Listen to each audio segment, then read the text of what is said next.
봉독했던 에베소서 또 4장 25절에서 32절의 본문의 말씀을 가지고 마귀에게 틈을 주지 말며 성령을 근심하게 하지 말라, 이런 제목으로 하나님의 말씀을 나누기를 원합니다.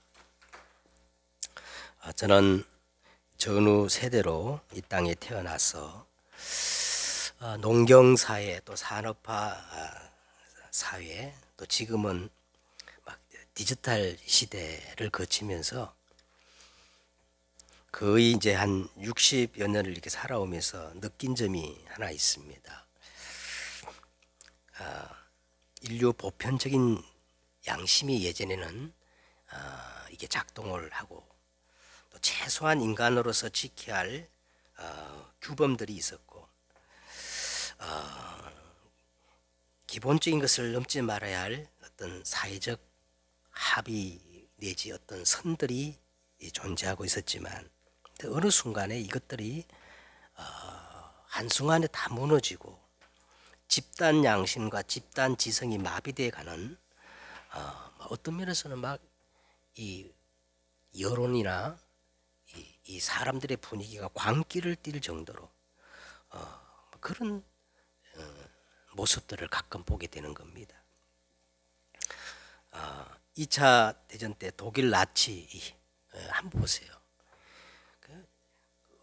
아무리 집단 이성이 마비되고 집단 양심이 파괴되더라도 어떻게 생사람을 600만 명이나 그렇게 집단 학살할 수 있겠어요?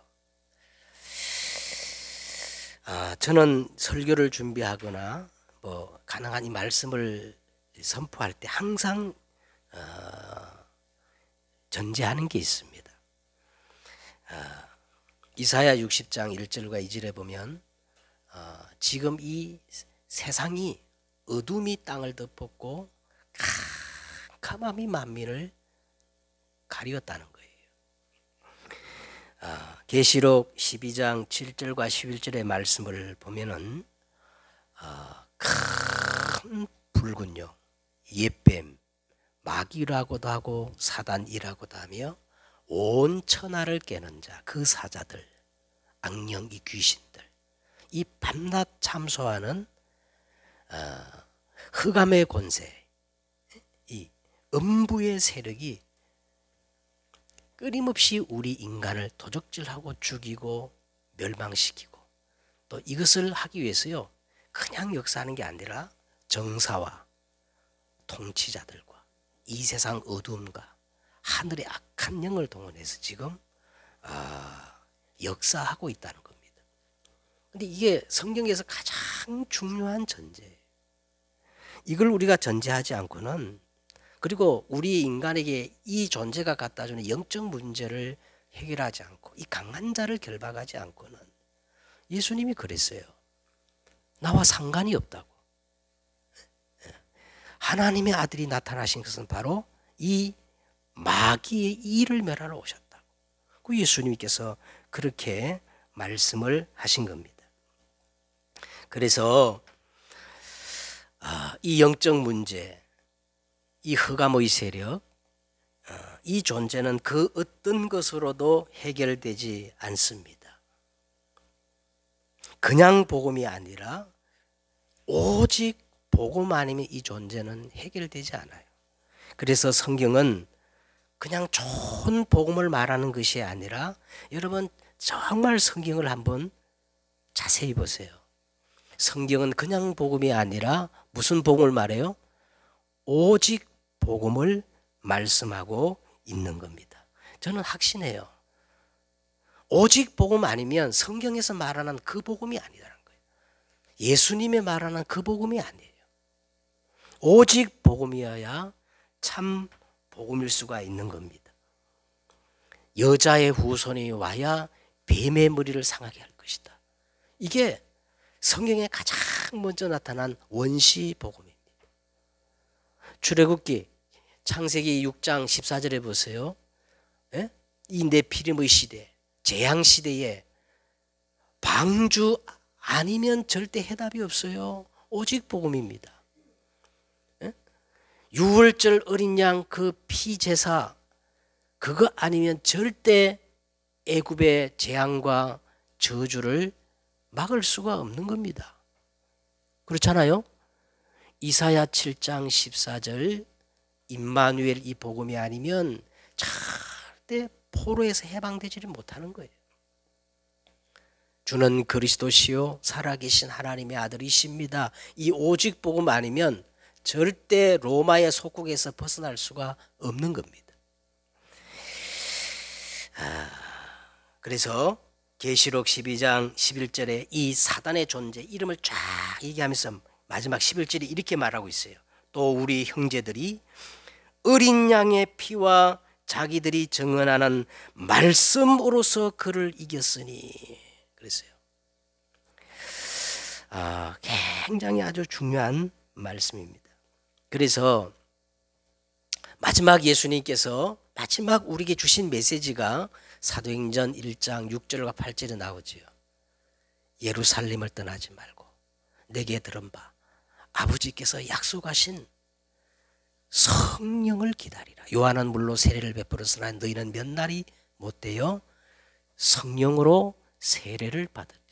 그들이 모였을 때 주께 여쭈어 이르되 주여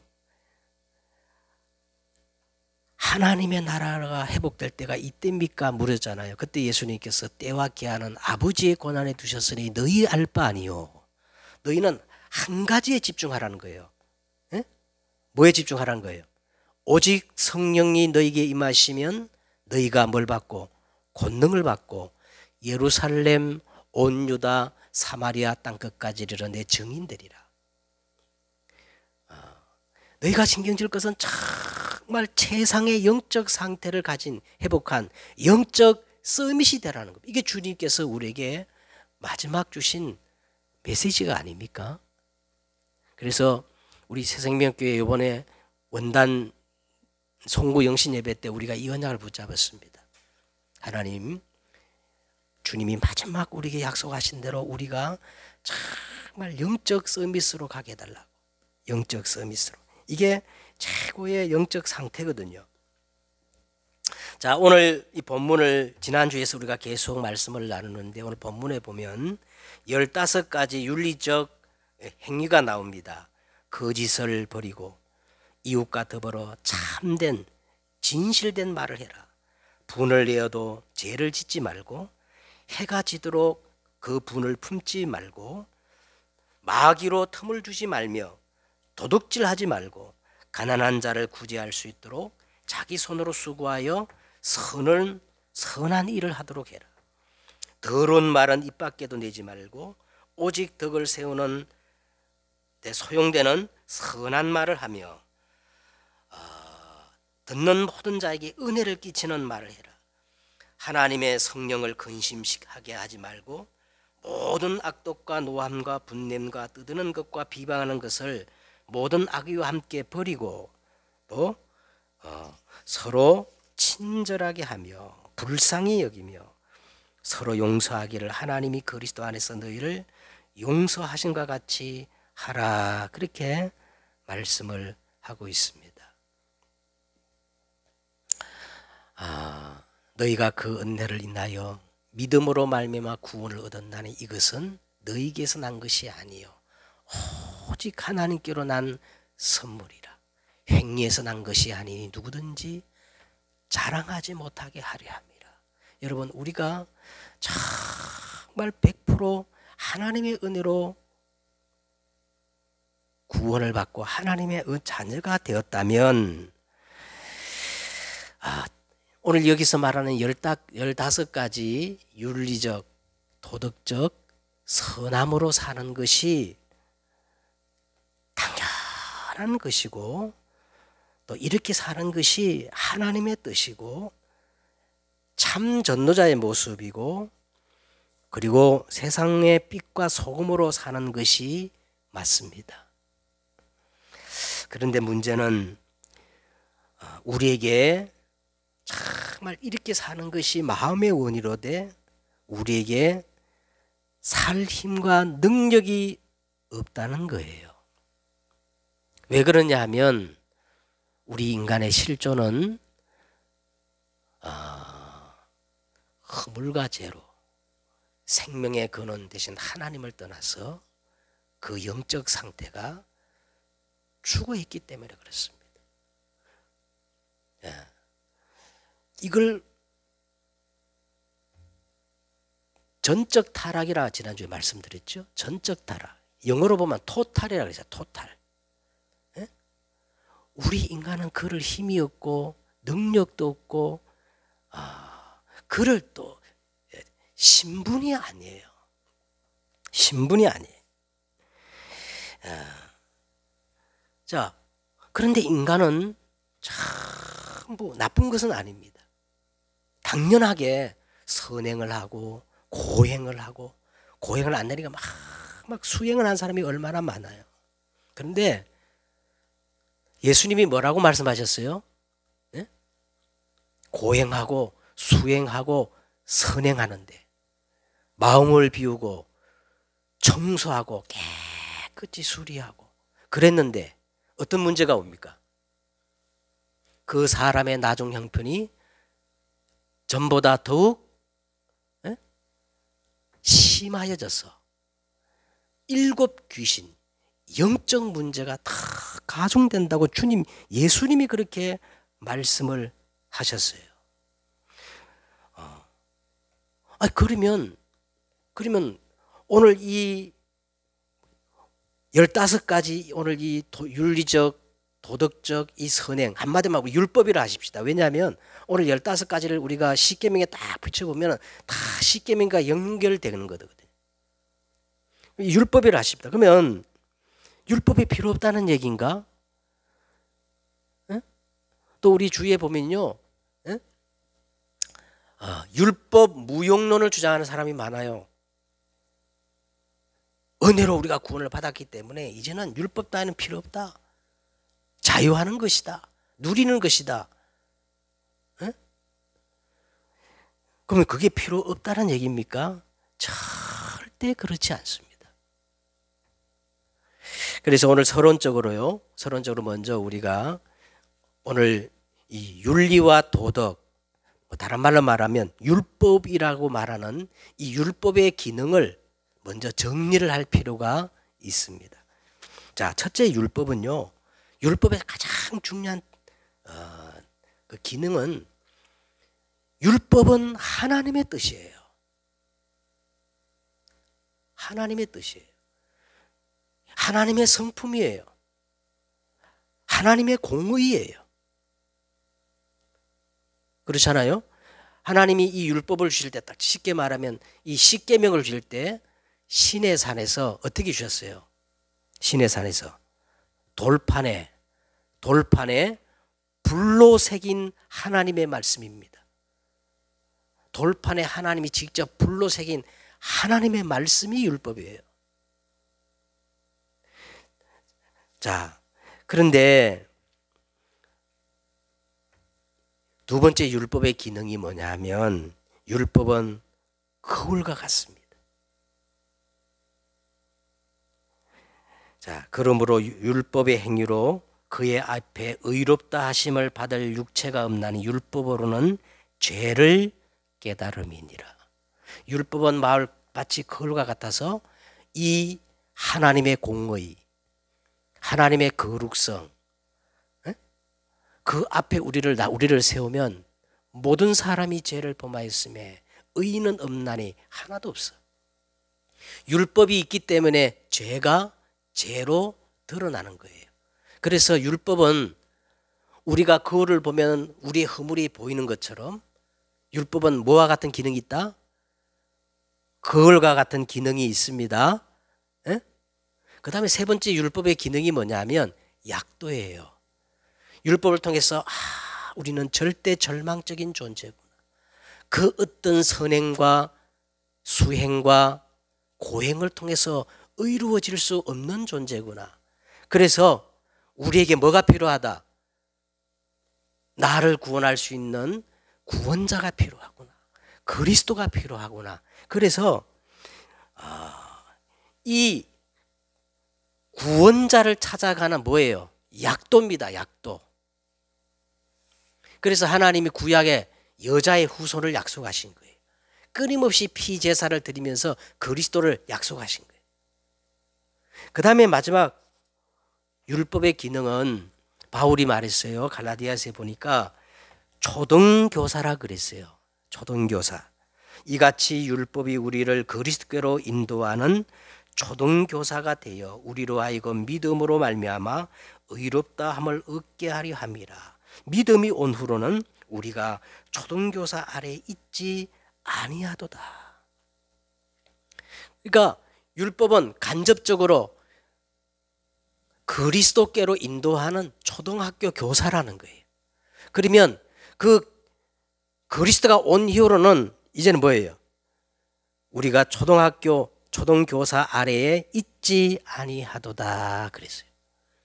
그래서 오늘 우리가 이 율법의 기능, 율법 무용론에 빠지면 안 됩니다. 에? 율법 무용론을 빠지면 방종주의자가 돼버려요. 방종. 예. 그럼 우리는 어떻게 하면 됩니까? 우리는 어떻게 하면 됩니까? 우리가 해야 할 중요한 답은 뭐냐면 마귀로 틈을 주지 말며 성령을 근심시키지 않는 최상의 영적 상태로 우리가 들어가야 돼요. 그래서 예수님이 마지막 메시지에 오직 성령이 너희에게 임하시면 너희가 권능을 받고 예루살렘, 온 유다, 사마리아 땅 끝까지 이르러 내 증인이 되리라. 그래서요, 정말 우리가 눈에 보이는 응답보다 더 중요한 게 뭐냐면 상태입니다. 어떤 상태예요? 에? 마귀에게 틈을 주지 않는 상태. 그리고 내 안에 계신 성령께서 근심하지 않는 그 상태 속으로 들어가는 것이 가장 중요한 가 되겠지요. 그래서 저는요, 이 몇 가지 한번 예를 들겠어요. 먼저 구약에 다윗의 예를 한번 들겠습니다.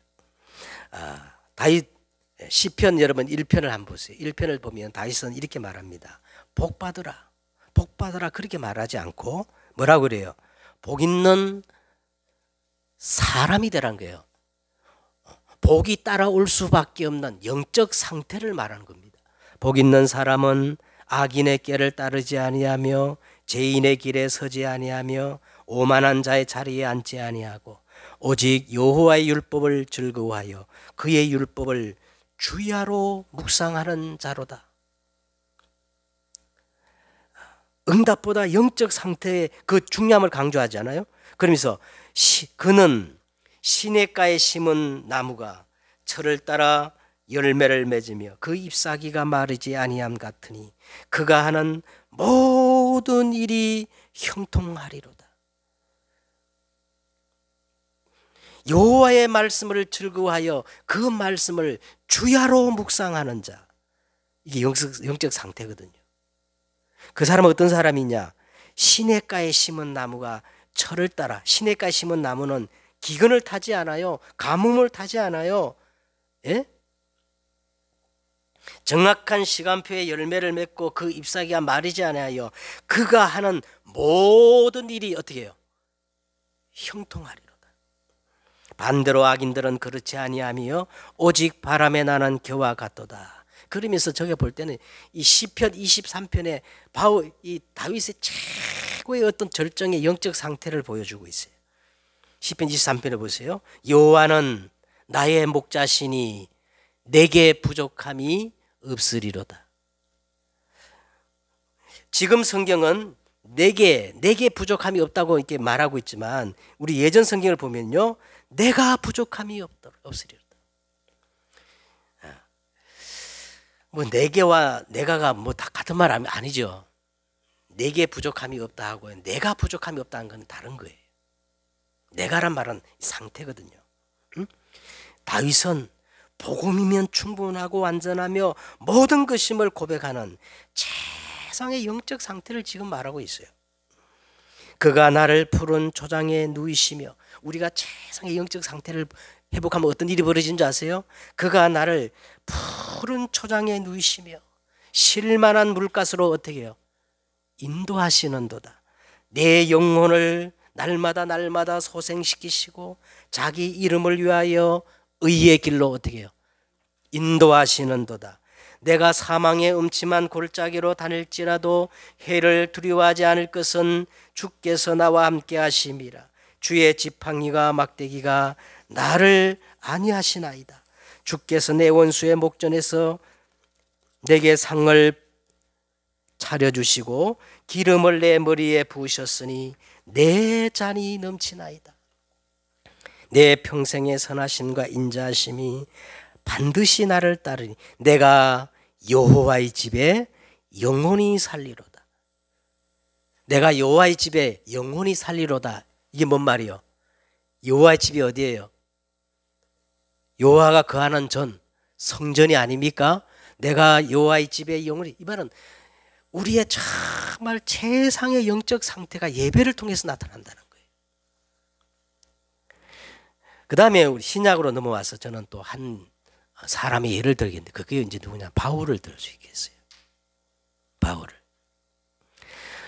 제가 왜 오늘 이 설교를 지난주에 연장선에서 계속 하느냐 하면 그 다음 본문을 가지고 내가 말씀을 준비를 했지만 사실 한 주간 제가 이렇게 오늘 말씀 붙잡고 살아보니까 너무 부족한 점이 많아가지고 그 다음 단계로 나갈 수가 없는 거예요. 자, 다윗을 한번 보세요. 그렇게 위대한 다윗, 최고의 복음을 깨닫고 누렸던 이 다윗이 어떤 고백을 하느냐 하면 로마서 여러분 7장 19절과 25절을 딱 보면 이 다윗의 영적 상태를 고백하는 내용이 나오거든요. 거기에 보면 내가 한 법을 깨달았다. 내가 한 법을 깨달았노니 곧 선을 행하기 원하는 나에게 악이 함께 있는 것이로다. 내 속사람은 하나님의 법을 즐거워하되 내 지체 속에 또 다른 법이 내 마음의 법과 싸워서 내 지체 속에 있는 죄의 법으로 나를 사로잡고 있는 것을 내가 보았노라. 제가 한 주간 동안 그런 심정이었거든요. 예? 내가 이거 보면 지난주에 붙잡았던 말씀처럼 내가 정말 거짓을 버리고 진실하고, 응? 그 다음 뭐였어요? 예? 거짓을 버리고 진실하고,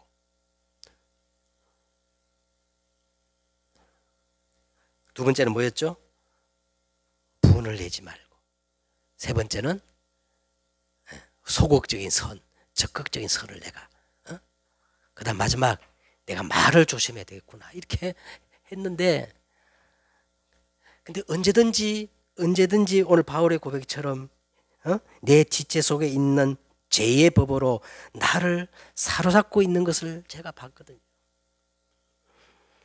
내가 원하는 바 선은 행하지 아니하고 도리어 원하지 아니하는 바 악을 행하는도다.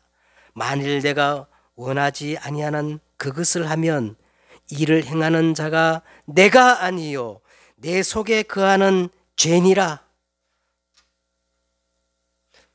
이게 뭐 바울이 뭔 말이면 나는 분명 갈라디아 2장 20절처럼 그리스도와 함께 십자가에 못 박히고 내가 산 것 아니다.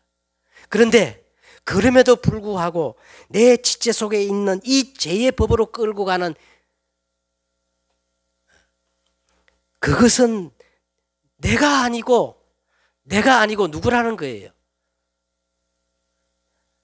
나는 죽어서 내가 아니다. 그건 누구라는 거예요? 사단이라는 거예요. 사단. 그래서 바울은 이렇게 고백해요. 오라 나는 공고한 사람이로다. 이 사망의 몸에서 누가 나를 건져내랴. 여기서 바울은 거기서 끝나는 게 아니고 이걸 깨닫는 겁니다. 그래서 나는 하나님이 그리스도를 보내주셨구나. 나는 정말 그리스도만 필요하다. 그러면서 이렇게 고백합니다. 우리 주 예수 그리스도로 말미암아 하나님께 감사하리로다. 그러므로 이제 그리스도 예수 안에 있는 자에게는 결코 정죄함이 없나니 이는 그리스도 예수 안에 있는 생명의 성령의 법이 죄와 사망의 법에서 너를 해방하였느니라. 바울이 쉽게 말하면 뭘 깨달았다는 말입니까?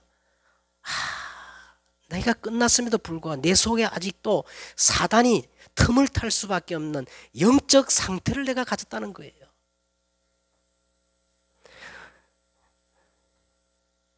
나는 일체의 비결을 배웠노니 내게 능력 주시는 자 안에서 내가 모든 일을 할 수 있느니라. 그러면서 바울이 디모데전서 5장 6절 우리가 잘 아는데요. 항상 어떻게 해요? 항상 기뻐하라. 쉬지 말고 기도하라. 범사에 감사하라. 이는 그리스도 예수 안에서 너희를 향하신 하나님의 뭐다? 뜻이니라. 여러분 지금 보세요. 이 3단체가 먼저 깨달았어요. 이 시대에 먼저 선점을 했습니다. 그래서 명상기라는 걸 가지고 세계를 다 장악해 버린 겁니다. 그렇다면 우리는 한 가지 답밖에 없어요. 어둠이 땅을 덮고 캄캄함이 만미를 가는 이 시대에 흑암이 다 캄캄할수록 오늘 우리가 지향하고 우리가 추구해야 할 한 가지는 뭐냐? 내 영적 상태입니다. 내 영적 상태, 영적 서밋의 상태, 이것이 우리가 꼭 붙잡아야 할 이 시대적인 답이에요.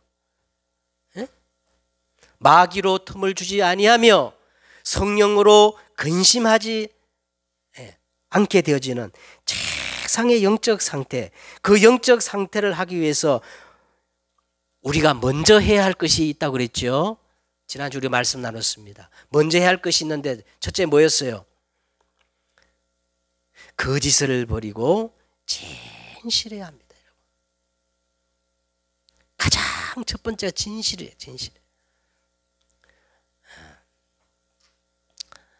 여러분 진실하시길 바랍니다. 제가 볼 때는요, 이 참복음은 진실하지 않고는 절대 깨달아지는 게 아니에요. 심령이 가난한 자는 복이 있다. 애통하는 자는 복이 있다. 마음이 온유한 자는 복이 있다. 그게 뭐냐면 정말 우리가 먼저 참된 영적 상태, 마귀에게 틈을 주지 아니하고 내 안에 계신 성령님으로 근심하지 않는 최상의 영적 상태, 가장 첫 번째 조건이 뭐냐? 거짓을 버리고 진실해야 합니다. 다 거짓말하고 있어요. 누구누구 때문이 아닙니다. 내 안에 당연성이 있어요. 필연성이 있어요. 절대성이 내가 가지고 있는 거예요.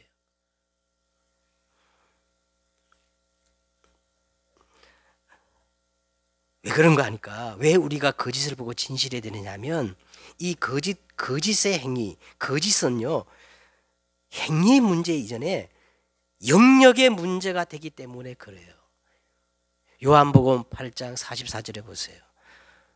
너희는 너희 아비 마귀에게서 났으니 너희 아비 욕심대로 너희도 행하고자 하느냐. 그는 처음부터 살인한 자요, 진리가 그 속에 없으므로 거짓을 말할 때마다 제 것으로 말하니 이는 거짓의 거짓말쟁이요 거짓의 아비가 되었습니다.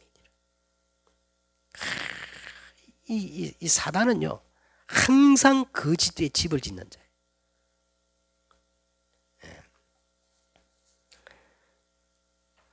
또 한 가지 오늘 중요한 말씀을 합니다. 25절에 그런즉 거짓을 버리고 각각 그 이웃과 더불어 참된 것을 말하라. 이는 우리가 서로 지체가 됩니다. 우리가 서로 지체가 됨이란 말은 그리스도의 몸된 공동체, 이 교회를 회복하는 데 있어서 가장 저해되는 요소가 거짓이라는 겁니다. 두 번째는 뭐예요? 두 번째 조건이 뭐였어요? 분을 내지 말도록 해라. 분을 내어도 죄를 짓지 말며 해가 지도록 분을 품지 말고. 여러분 의분도 있어요. 의분도. 근데 대부분 이 분이라는 것은요 자기 중심적 감정입니다. 이 분을 방치하면, 해를 넘도록 방치하면 이 분이 재와 연결되게 돼 있고, 재와 연결되면 누가 틈을 타요? 사단이 틈을 타며 성령이 어떻게? 근심하기 때문에. 여러분, 이 혈기,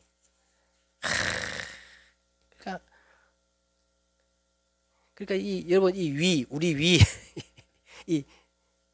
이 장, 이것들이 전부 우리의 이 신경, 감정과 관계가 굉장히 많거든. 그 다음에 28절에 보세요. 28절.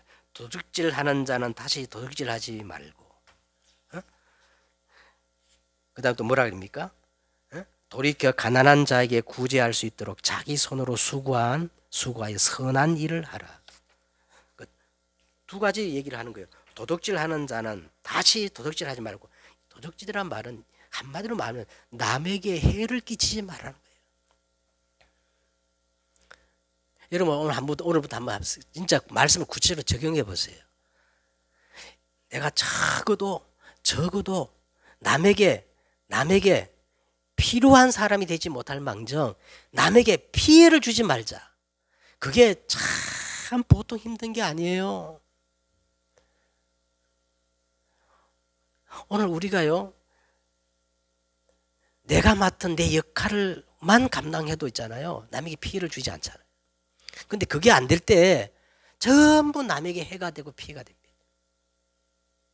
그 말입니다.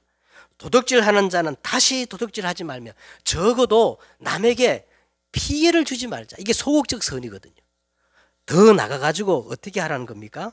돌이켜 가난한 자에게 구제할 수 있도록 자기 손으로 수고하여 적극적인 선한 일을 해라 이거예요.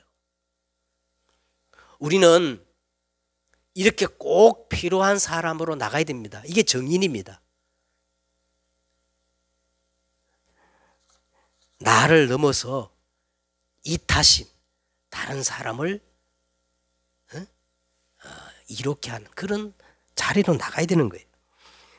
그게 영적 상태입니다. 그 다음에 오늘 뭐라 그러냐면 말의 중요성입니다. 말의 중요성. 이런 민수기 14장에 보면 이스라엘 백성들이 가데스 바네아에 도착했어요.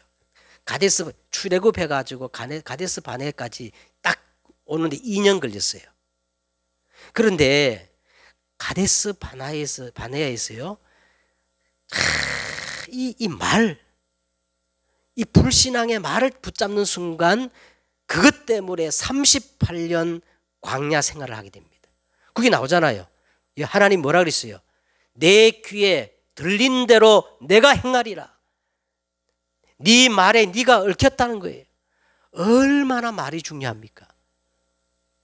네 번째, 오늘 이 본문에 이 말을 강조하거든요. 무릇 더러운 말은 너희 입 밖에도 내지 말고 오직 덕을 세우는 데 소용되는 대로 선한 말을 하여 듣는 자들에게 뭐예요? 은혜를 끼치도록 하라.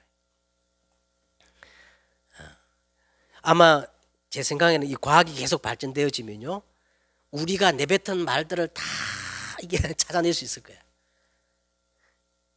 우리가 생각 속에 머물 때는 아직 죄가 아니에요. 그러나 말을 딱 하는 순간 이게 죄로 드러나는 겁니다. 그래서 야고보서에 보니까 말을 이렇게 잘 조절하는 사람이 온전한 사람이다, 그렇게 말하고. 그럼 오늘 성경에 보니까 첫째, 침묵 훈련이 필요합니다. 하지 말아야 할 말이 있어요. 어떤 말이냐? 더러운 말, 남에게 피해를 주는 말은 입 밖에도 내지 말라. 입 밖에도 내지 말라. 응? 그 다음에 오늘 우리가 또 훈련해야 할 말, 덕을 세우는 말, 소용되는 말을 하라고 우리 말합니다. 듣는 자에게 은혜를 끼치는 말, 공동체를 회복하는 말, 응? 이런 말들을 우리가 회복해야 할 줄 믿습니다. 자, 두 번째는 이제 우리가 지금 계속 메시지가 나오고 있습니다. 9가지 시간표라는 메시지로 지금 나오고 있는데, 최고의 영적 상태를 가리키는 말입니다. 그래서 이 9가지 여러분 시간표를 꼭 붙잡으시고, 첫 번째는 3초월입니다. 3초월. 우리가 정말 최고의 영적 상태로 들어 있으면, 다시 말하면요, 우리가 말씀을 정말 바르게 받고 말씀을 제대로 받으면 보좌의 축복이 나타나게 돼 있어요. 보좌의 축복. 이 말씀을 성취하는 하늘 군대가 동원되어지고 진리의 영, 성령이 역사하게 되어지는 보좌의 축복이 이 말씀을 통해 나타나게 돼 있어요. 그 다음에 오늘 우리가 이 말씀을 언약으로 붙잡고 기도할 때에 어떤 역사가 일어납니까? 시공간 초월의 비밀이 나타나는 거죠. 그러면서 말씀이 성취되면서 뭡니까? 237, 이 빛을 발하는 전도의 역사가 일어나게 되는 겁니다. 이것을 정말 이 최상의 영적 상태를 내가 속으로 들어가기 위해서 나에게 세팅되는 3가지 세팅이 있어요. 그게 뭐냐면 하나님의 형상입니다. 하나님의 형상. 그 다음에 창세기 2장 7절에 보니까 여호와 하나님이 땅의 흙으로 사람을 지으시고 그 코에 뭘 부어넣었죠? 생기를 불어넣으시니 사람이 뭐가 됐어요? 생명이 됐. 이 생기란 말이요, 숨이라는 의미가 있어요. 숨. 호흡이라는 의미가 있어요. 그래서 제가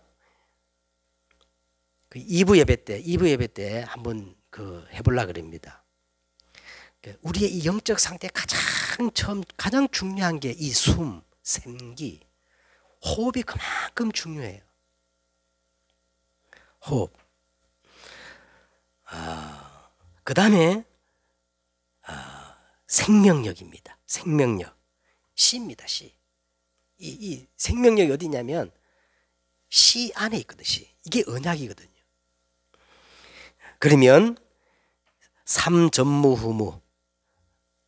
내가 전무후무한 존재가 되어지는 거고, 내가 속해 있는 이 교회의 응답이 전무후무한 응답으로 연결되어지고, 그러면서 내 업에 이것이 나타나게 되어지는 겁니다. 결론을 이제 맺도록 하겠습니다. 결론 부분이 이제 31절에 32절에 나오는데, 너희는 모든 악독과 노함과 분냄과 떠드는 것과 비방하는 것을 모든 악의와 함께 버리고 서로 친절하게 하며 불쌍히 여기며 서로 용서하기를 하나님이 그리스도 안에서 너희를 용서하신과 같이 하라. 모든 악독을 다 버리고 3가지를 말합니다. 친절, 긍휼, 용서.